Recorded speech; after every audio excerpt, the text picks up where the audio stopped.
Hayes period എനിക്ക് ആപ്പിളും ബ്ലേഡും കൂടെ ഒരു കുപ്പിക്കാതെ നല്ലൊരു കുരുക്കുരുക്കും ആപ്പിളിന്റെ തൊലിയെല്ലാം പോയി കിട്ടുന്നു. ഗൈസ് ഇപ്പൊ സംഭവം കൊള്ളല്ലേ, അപ്പൊ നമുക്കൊന്ന് ട്രൈ ചെയ്ത് നോക്കാം. അപ്പൊ ഗൈസ് നമ്മളെ തൊലികളുള്ള ആപ്പിളും എടുത്തിട്ടുണ്ട്. ഇനി ഒരു ആപ്പിൾ നമുക്ക് ഈ ഒരു കുപ്പിക്കകത്ത് ശേഷം രണ്ട് ബ്ലേഡും കൂടി ഇട്ട് നമ്മളെ തൊലി കളഞ്ഞെടുക്കാം. അപ്പൊ അത് തന്നെ നമ്മൾ ഈ കുപ്പിക്കകത്ത് നമുക്ക് വെള്ളം നിറച്ചു. അപ്പം ബോട്ടിൽ ഫിൽഡ് വിത്ത് വാട്ടർ. ഓക്കെ, അപ്പൊ നമ്മളെ കുപ്പി നിറച്ച് വെള്ളം നമ്മൾ എടുത്തിട്ടുണ്ട്. നമുക്ക് ഇതിട്ട് നമ്മളെ ആപ്പിൾ ഇട്ട് കൊടുക്കാം. ഓക്കെ, അപ്പൊ നമ്മൾ ആപ്പിൾ ഇട്ടിട്ടുണ്ട്. നമുക്ക് ഇതിട്ട് രണ്ട് ബ്ലേഡ് പൊടിച്ചിട്ട് കൊടുക്കാം. ഗൈസ് അപ്പൊ നിങ്ങൾ വീഡിയോ ലൈക്ക് ചെയ്യാൻ മറന്നിട്ടില്ലല്ലോ അല്ലേ? അപ്പൊ നമുക്ക് രണ്ട് ബ്ലേഡ് ഇട്ട് കൊടുക്കാം. അപ്പൊ നമ്മളെ രണ്ട് ബ്ലേഡ് നമ്മൾ പൊടിച്ചെടുത്തിട്ടുണ്ട്. ഇനി ഒരു ബ്ലേഡ് നമുക്ക് ഈ ഒരു വെള്ളത്തിലോട്ട് ഇട്ടിട്ടുണ്ട്. നമുക്ക് അടച്ച ശേഷം നല്ല ഇത് കുടിക്കെടുക്കുക.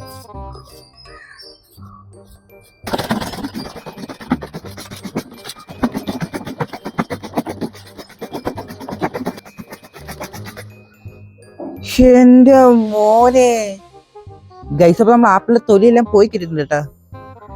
ഗൈസ് ആർക്കും സംശയമൊന്നുമില്ലല്ലോ ഇല്ലേ? അച്ചുച്ചേട്ടാ